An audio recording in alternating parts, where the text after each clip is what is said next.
Hi, I'm Dustin Abbott, and I'm here today to do a comparison between the new 50mm f1.8 SDM lens as compared to the old plastic fantastic 50mm f1.8 II.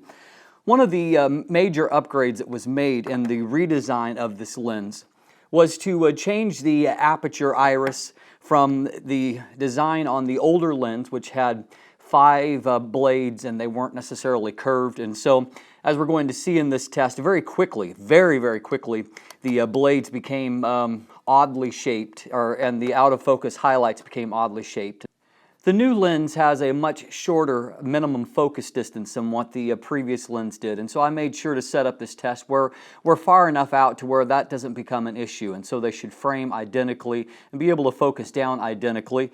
And we're going to use an old SMC Tacumar 50mm f1.4 lens as kind of the test subject, and then as you can see behind me, I have got some just basic Christmas lights that are set up that are going to be our out of focus highlight region. And so what we're going to do is take a look at the difference in the aperture, wide open and then stop down, and also if we can see by closely examining these images if there's any difference in the apparent image quality outside of the bokeh highlights, and compare that difference, because in the new lens they've gone to a 7 curved blade aperture design, which should mean that when the lens is stopped down, and we're going to do a series of tests at 1.8, f2, f2.8, f4, f5.6 to see what happens when they're stopped down and see if we can spot a difference and if the bokeh highlights stay more rounded. So let's jump in and let's take a look at what we get.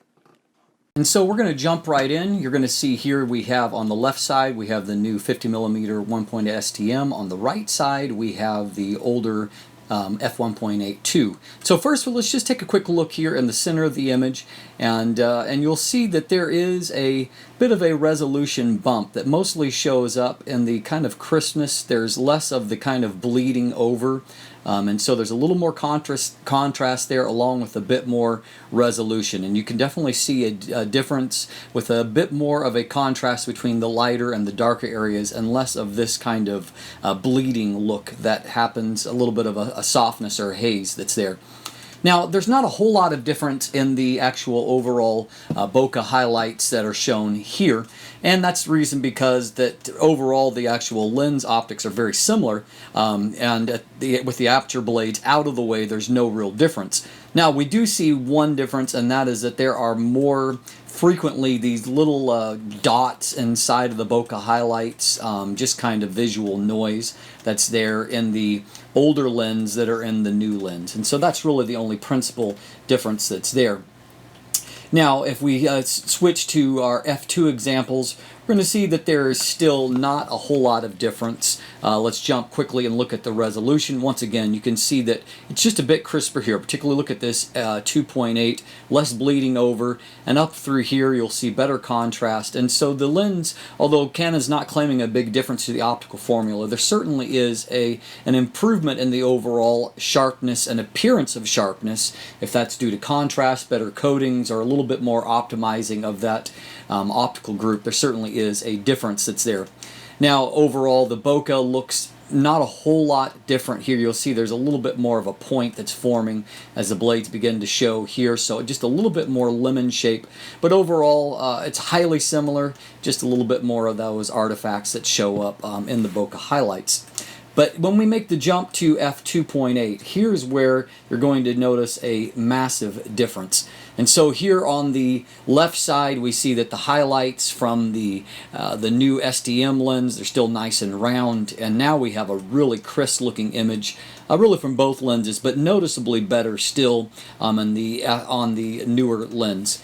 Now, if we look over to this side, we see that the highlights here are already showing the aperture blade shape, and you can easily see all 5 of those non-rounded aperture blades, along with a little more of that visual noise that's showing up that just isn't showing up here. You'll see all kinds of it here and around those little kind of onion rings that aren't showing up. Now, the overall character, the inner line here is still the same, but the overall quality of the bokeh is much better here. In fact, in a lot of ways, ironically, the roundness of the newer lens, the roundness of these highlights actually looks better here, stopped down a bit to f2.8, and so that's something to remember if you're really looking for round highlights. Now as we jump on to f4, we'll see that just become a bit more pronounced. And so once again, in terms of the overall sharpness, there's maybe just a little bit more brightness, and that's contrast here. The white looks a little bit whiter, or it looks a little grayer here. And so that's overall an improvement, overall sharpness. There's less of that, none of that really bleeding that's taking place by this aperture. But here as we look at the new lens, you'll see still nice and round. You're just beginning to see a little bit of the shape of the blades, but it's almost non-existent. It's still nice and round, while over here we have very pronounced looking. And if you look at the images as a whole, I mean, some people like this, you can call it creative aperture. To me, it's kind of a cartoony look, and I highly prefer the look of the new lens. And it just overall, and I don't know, what all the conditions were here, but I mean, it's fairly controlled. I just like the overall look. This is a little bit warmer look overall than what the lens, or the example from the older lens is. Now finally, if we just do one more comparison here, and we'll do a final comparison at f5.6. And here, okay, now we've switched sides just to the way I selected things. Again, the whatever shape this is, pentagon shape or something, is more pronounced, and to me that looked just ridiculous looking over there. And so that was what the old one look like. Now on the new front, we're seeing that now you're starting to see those aperture blades, and there's 7 of them here. But still, as we look at the overall image, we have roughly round shapes, and so certainly an improvement over that. And so as we compare these two lenses, we see that there is a significant improvement in the new 50mm f1.8 STM when it comes to aperture as you begin to stop down the lens. And that is a big advantage. So I'm sure you found that interesting, and it shows one huge advantage over for the new 50mm f1.8 STM lens. It certainly does a much better job of retaining pleasing round-shaped bokeh highlights when it's stopped down, and that's going to make a real-world difference. Even if you're out shooting and say there's trees in the background with light coming through and those become bokeh highlights, you'll see a big difference in the roundness of the shape of those as compared to the older lens. Considering that the new lens is the exact same price as this one, only $125, this lens is looking like an excellent value.